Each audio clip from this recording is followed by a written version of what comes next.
All right, so you guys generally agree that, okay, we're not in a bubble, yes? Yes, no? Yeah, I certainly think so, yeah. I have a nuanced difference of opinion. Okay, what parts do you think are bubble-ish? So the biggest argument is, what is the definition of a bubble? Yeah. And by standards of, so if you look at a bubble, for me a bubble is simple. It's when people are paying significantly higher prices for any asset class that is in great excess of the underlying value of that asset. So let me give you the example. Is there a sector you think is subject to that definition right now? Late stage financing of tech companies. And let's define that a little bit. $100 million rounds? Companies with valuations at $500 million to $1 billion? Valuations of companies that are actually good companies. And there's a hard argument when you're actually talking about valuation versus a good company. Of ZocDoc, of, I don't know, maybe even Dropbox, Airbnb, maybe even Uber, one of my favorite companies. $1 billion plus companies certainly is the range we're talking about. Yes, and these are financings plus. in the $100 million range. Yes. So Mark, I agree with your definition. But I think the difference in God damn it, there's no agreement on my panels. I'll say two things. One is I agree with your definition. I think though the issue on the later stage is not, I'm not convinced yet it's that people are paying crazy valuations. It's that these are IRR-driven investors, not cash-on-cash-driven investors, right? So again, if I'm T. Rowe or if I'm Coatue, a hedge fund, right, the alternative that I'm investing in is what can I get in the public markets? And so it's not obvious to me, yes, they may be less valuation sensitive, but I don't think that means they're crazy. I think that means that their return threshold and their return profile is different. I'm not arguing they're crazy. I'm arguing they're irrational. And I think there's a difference, but... wait a second, could we unbundle one thing though? I think a lot of people report the valuation, quote unquote, of Uber being $17 billion, when actually what we're talking about is there's some investors who put in money and said, I want a 1x liquidation preference, and Uber's raised, I don't know, $1 billion, $2 billion? Yeah. The valuation is the valuation is a valuation. It's just valuation with downside protection. Yeah. Exactly. Yeah. Right, but that matters a lot, that downside protection. That's different from a public market investor. It's different than public market investments for sure. But look, one thing that doesn't get talked about often is since March 2009, the tech market, the startup market, has only gone in one direction. Yeah. Yep. So we need to hold off on any pronouncements about what this actually means. What is a good strategy and a bad strategy? Because venture capital is a 10 to 12-year asset class, and economic cycles run on a 6 to 7 year generally cycle. Right. And what we need to see is which strategies pay off in good markets and bad markets. But I think your commentary is that there is a lot of money going on at high, quote, valuations, but they all have liquidation preferences. And those investors probably are going to get their money back, worst case? Well, I think in most cases. I mean, we all know liquidation preferences don't do much if there's no money to be liquidated, right? But I would actually add one other thing, Mark. I don't know if you're seeing this, but I think there are also pockets, though, earlier stage that at least I think are problematic. So when I look at enterprise B round companies, the delta, and I don't have the data to prove this, but the price differences between an A round and a B round on enterprise seem to me have dramatically, kind of increased.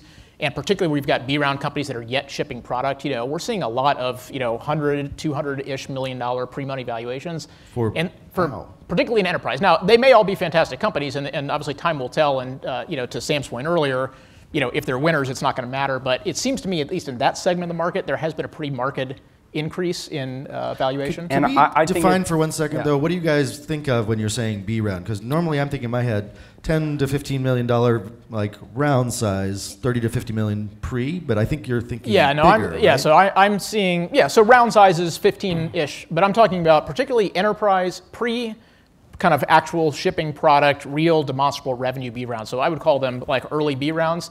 To me, the delta in valuation between the A and the B rounds on those companies has dramatically increased over the last 3 or 4 years. And but you guys are investing in B rounds quite a bit. Well, we're investing in mostly A rounds, and we're, obviously participating in B rounds. But but I think that at least that's the biggest area that I've seen, at least on the earlier stage. I don't know if you see that in your market also. I can't remember if I wrote about this or not, but I think it is really cracked in the last 6 or 8 weeks. Yeah.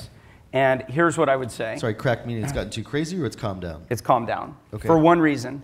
So here's the reason, is public company SaaS valuations were the highest valuations, even higher than in the bubble. One of the most famous investment bankers, who I won't name, I had dinner with, and he told me that today's SaaS valuation, this is going back about 4 or 5 months, are crazier than the dot-com bubble. Now, what's happened is you've seen a massive cooling off of some of those valuations, and they've returned to a much more normal state. So the narrative in the press is, oh my God, Twitter, well, Twitter's not one of those, but as an example, Twitter's down 50%, Workday's down, what's going on? I think it's a return to normalcy of valuation. And we know that Zendesk had a hard time getting out. We know that Box has not gotten out. TrueCar, where we're a large investor, had a hard time getting out. And what it does is it feeds back into the ecosystem pretty quickly, because there's a limited number of investors, and where people would have paid 7.5 to 10 times forward SaaS revenue for a B round, they've come down to 3.5. Yeah, but so I agree with you. I think that's a good thing. Oh, sorry, go ahead, Dave. Can I make a point? Like you were identifying 3 types of investors.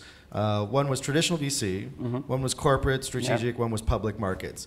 When the public market story crashes a little bit, you're saying that's also going to impact the private market late stage valuations. But wouldn't you argue that it affects the sentiment for the traditional VC investor? I'm not sure it changes the sentiment for the corporate strategic or for the... Oh, corporate I would leave out, but the hedge fund mutual funds I would say, So Mark wrote a bunch of stuff on Twitter that I hugely agreed with, which is what you have to be careful of as an entrepreneur, and I know there's entrepreneurs in the room, is when non-traditional investors get into a market, they are willing to pay higher prices and willing to play by different corporate governance rules. There are other reasons than returns. And it may be return driven as well, or perception of return, but when the markets go down, they are the first to head out the door because this is not their core business. And I just think entrepreneurs need to be thoughtful about that. And so that presents a potential issue of having raised too much money or at too high a valuation, then affecting downstream further. If you have a need, so I agree with everything Mark said. If you have a need to go raise additional capital later on, that bar may not be appropriate anymore, right? The bar that you set in that last round may not be relevant. Now, the interesting thing, and we definitely saw this with the Fidelities and the T. Rows, the mutual funds certainly, when we had this March-April swoon in SaaS valuations, their appetite for the later stage deals changed. The one thing that's interesting, and we'll see if maybe this is a sign of a top or maybe this is a sign of a structural change. The hedge funds actually, many of them are in market right now trying to raise dedicated funds that have lockup periods that would enable them to do more of this late stage investing. So to date, right, they've done all of their public investing or private investing out of their public vehicles, right? But they have to worry about redemptions and stuff like that, right? So they can be very sensitive to changes in the market. They want more patient capital to do the private stage investing. You could interpret this as one of 2 ways, which is either we should all run for the hills because this is happening, or truly like there is a structural change in the late stage market, which might be less sensitive to some valuation changes. But I think the jury's out on it. But overall, your point from your slides before, Scott, was that there's a hell of a lot of money that's not getting much return in public market tech. And recent IPO and private has a lot more growth potential, which should attract interest from investors. Does that mean that you guys are a lot more bullish about the A round and B round part of the market, since you know there's activity happening, behind that and after you? Yeah, I would say, at least for us, I don't think it changes how we think about the A and B round because, look, we're investing in things that may have liquidity events or may go nowhere, but you're talking about 5, 7, 9 years down the line, right? We saw those timed IPOs. So what happens in the macro environment, to me, doesn't actually impact how we think about A and B round opportunities, other than to the extent, as I mentioned earlier, you get these market dislocations where potentially valuations at an earlier stage get exacerbated by valuations in the public stage. But Mark showed it on the slides, there's a perception that the public markets are buying growth and they're moving earlier to buy growth, which should make early stage investors, the traditional A and Bs, much more bullish. Yeah, I think that's right. The problem, though, to Mark's point, is we will have a cycle. We will have an investment cycle before those A and B rounds get to a liquidity event, right? So we will either this whole thing is going to come down crashing in the next 2 years, 3 years, or 7 years, right? At some point in time, it's going to happen. Come down crashing may not be as intense as maybe the previous crashes. I think what we're saying is the early A and B round investors primarily betting on company growth, but also have a little bit of a backstop in greater fool theory in that I've probably got 2 years, maybe more, where people are going to be buying growth whether or not the performance actually achieves that. Yes? I don't think you have 2 years. I think you have basically. I'm just saying between the stage of A and B round investing and where they would go I see out. what you're saying, right, yeah. You have 2 years, but you have 2 years also knowing that we've been in effectively a bull cycle for the last 5 years, which means if you're playing the odds, the likelihood of getting to a bear market is greater as those 2 years go by.